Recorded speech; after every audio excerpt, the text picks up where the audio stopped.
कि जया भादुड़ी पहले फिल्मों में अभिनय करती थी, लेकिन आजकल वो संसद में भी उतना ही बेहतरीन अभिनय कर रही है। जैसी एक्टिंग वो फिल्मों में करती थी, उसी तरह की बेहतरीन एक्टिंग वो इन दिनों संसद में भी कर रही हैं।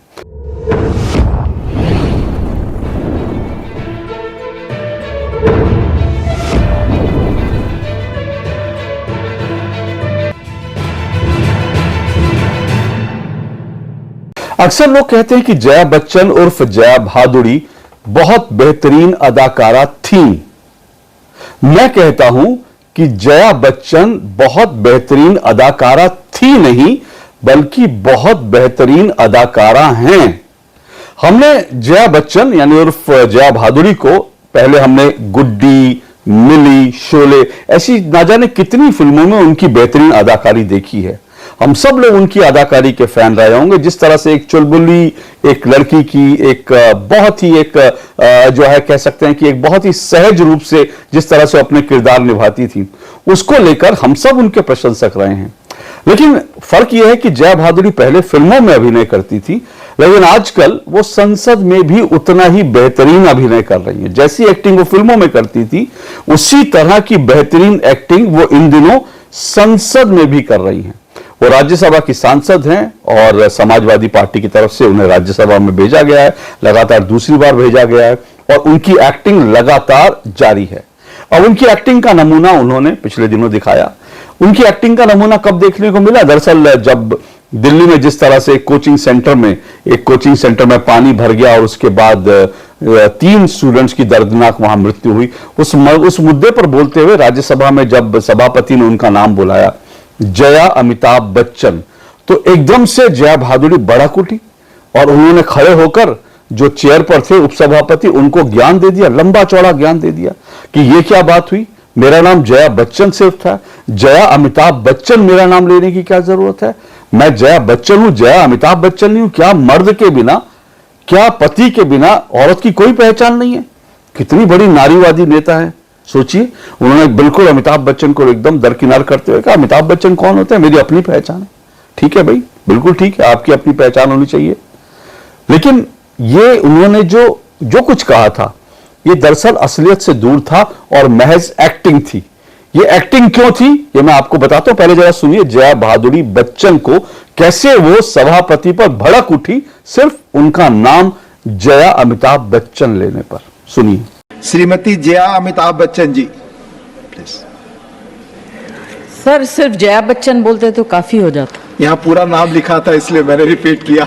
ये जो है कुछ नया तरीका निकला है कि महिलाएं जो है अपने पति के नाम से जानी जाएंगी, उनका कोई अस्तित्व नहीं। क्योंकि यहाँ नाम दर्ज है। नहीं सर, इसलिए मैंने कहा उनकी कोई उपलब्धि नहीं है अपने में और अस्तित्व नहीं है। बड़ी विशिष्ट तो ये जो नया शुरू हुआ है, आई जस्ट।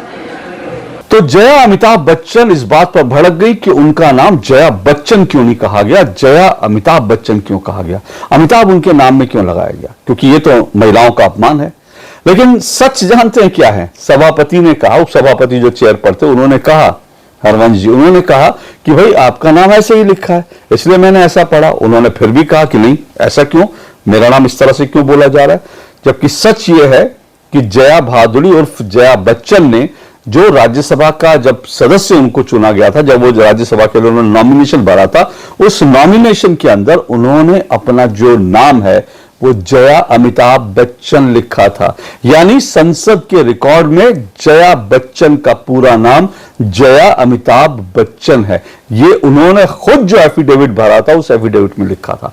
अब जो एफिडेविट में लिखा था, जो संसद के रिकॉर्ड में दर्ज है, वही नाम सभापति के सामने आया, जो चेयर पर बैठे थे उपसभापति उनके सामने आया और इसीलिए उन्होंने जया अमिताभ बच्चन का। अब इस बात पर इतना नाटक करने की क्या जरूरत थी, इतना एक्टिंग करने की? ये ओवर एक्टिंग थी, ये आप तय कीजिए। लेकिन इस तरह की एक्टिंग करने की क्या जरूरत थी जब आपने खुद ही एफिडेविट दिया? ये उनके एफिडेविट में नाम है। और दूसरा सवाल एक और उठता है, बहुत सारे लोग ये भी सवाल पूछ रहे हैं कि अगर जया अमिताभ बच्चन में से अमिताभ शब्द निकाल दो, तो आज जो जया बच्चन है उनकी अपनी क्या हैसियत है? क्या वो सांसद जो हैं वो सिर्फ जया बच्चन होते हुए बन गई? वो जया बच्चन थी, बेहतरीन अदाकारा थी, इसमें कोई दो राय नहीं, लेकिन वो दौर चला गया 70 के बाद, 70 का दशक था, उसके बाद वो कोई बेहतरीन ना अदाकारा थी, ना उनकी फिल्मों में कोई नाम थी, एक पूर्व एक्ट्रेस के रूप में जानी जाती थी। ऐसी बड़ी सारी पूर्व एक्ट्रेस हैं जिनकी बेहतरीन अदाकारा के रूप में उनकी पहचान बनी, लेकिन उसके बाद उनकी पहचान अमिताभ बच्चन की वाइफ के तौर पर ही है। ये कोई पुरुषवादी सोच की बात नहीं है। वो जया बच्चन है, उनकी एक्टिंग मैं फिर कह रहा हूं, बार बार दोहरा रहा हूं, उन्होंने बहुत बेहतरीन एक्टिंग की, लेकिन ऐसी 50 एक्ट्रेस हैं, लेकिन जब वो फिल्मों से रिटायर होती हैं, जब एक्टिंग करना छोड़ देती हैं, तो उनको कोई पूछता भी नहीं।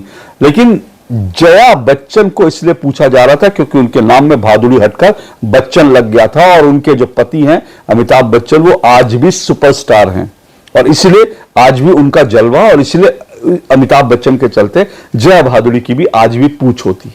ये सच है, ये इसमें कोई अतिशयोक्ति नहीं है। तो उन्होंने खुद अपने पति का नाम लिखा था, तो इसके लिए जो है वो चेयर को जिस तरह से बरसी, तो ये एक्टिंग है, ओवर एक्टिंग है, इसका फैसला आप कीजिए। लेकिन दूसरी एक्टिंग उन्होंने क्या की? दूसरी एक्टिंग उन्होंने कहा कि देखिए, मतलब बिल्कुल भावुक हो गई, और भावुक होकर उन्होंने कहा कि जैसे निर्भया के टाइम में वो रोई थी, और मीडिया ने भी कहीं ने चला दिया कि जया बच्चन जो है वो रोने लगी, जिस तरह से निर्भया के समय में उनकी भावनाओं की मैं कदर करता हूं, और उस समय बड़ा जेन्युइनली उनकी आंख से आंसू निकले थे, और जेन्युइनली वो ये सब पढ़ते हुए भावुक हो गए थे। और कोई भी उस वक्त क्योंकि इस तरह की दरिंदगी हमने पहले देखी नहीं थी, महिला के साथ रेप करके इस तरह की दरिंदगी, तो सभी लोग जो थे, जिसने सुना वो सब भावुक हो गए थे। इसलिए जया बच्चन का भावुक होना स्वाभाविक था। लेकिन उसके बाद वो आज भावुक हुई, ठीक है भाई, हो सकता है आज भी इन 3 बच्चों की मौत पर उनको वो भावुक हुई हो, लेकिन अगर भावुक होती तो एक बार भी सवाल है कि आम आदमी पार्टी से सवाल क्यों नहीं पूछती? एमसीडी आम आदमी पार्टी की, सरकार आम आदमी पार्टी की, लाइसेंस देने वाले आम आदमी पार्टी जो है उस कोचिंग सेंटर को, आम आदमी पार्टी के खिलाफ आपको एक शब्द नहीं बोला गया, लेकिन कितना दर्द है आपका। और सवाल यह भी है, निर्भया के समय में आपको बड़ा रोना आया था, ठीक है, अच्छी बात है, मैं तो कह रहा हूं कि आप बड़ी जेन्युइनली तरीके से रोई थी, लेकिन श्रद्धा पर आपको कभी रोना नहीं आया। वही श्रद्धा है जिसके 35 टुकड़े करके जो है फ्रिज में डाल दिया गया था। ये भी हमने पहली बार सुना था, इस तरह की विभत्स चीजें।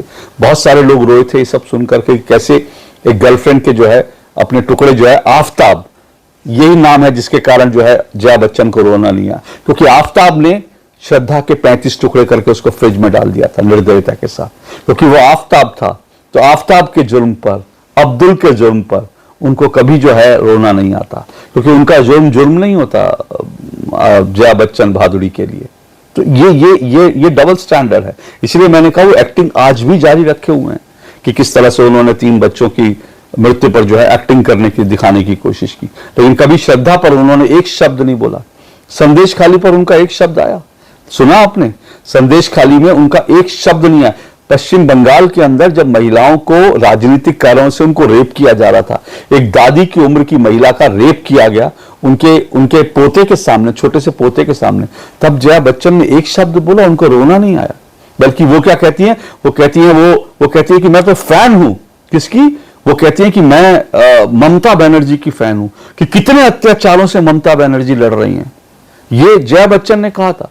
वो इसीलिए फैन है ममता बनर्जी के। लेकिन ममता बनर्जी के राज में जब संदेश खाली होता है, जब महिलाओं का बलात्कार होता है, महिलाओं की निर्मम हत्या होती है, राजनीतिक कारणों से हत्या होती है, तब उनके मुंह से एक शब्द नहीं निकलता। तो इसीलिए मैं फिर कह रहा हूं कि एक्टिंग आज वो निर्भया के समय में उन्होंने जो किया वो ओरिजिनल था, लेकिन आज वो एक्टिंग कर रही है। अमिताभ नाम अपना हटाकर अपने आप को एक इंडिपेंडेंट लेडी दिखाने की आज वो एक्टिंग कर रही हैं। तो उनकी एक्टिंग पहले फिल्मों में होती थी, अब संसद में जारी है। एक्टिंग जारी है, पर बहुत अच्छी एक्टिंग आप करती हैं, इसमें कोई दो राय नहीं। आपका अभिनय बिल्कुल स्वाभाविक होता है, सहज होता है। फिल्मों में भी पहले स्वाभाविक और सहज अभिनय आप करती थी, और आज आप संसद में भी बड़ा सहज और स्वाभाविक अभिनय करती हैं। ताली तो आपके लिए बनती है जया जी। आज के लिए इतना ही, नमस्कार।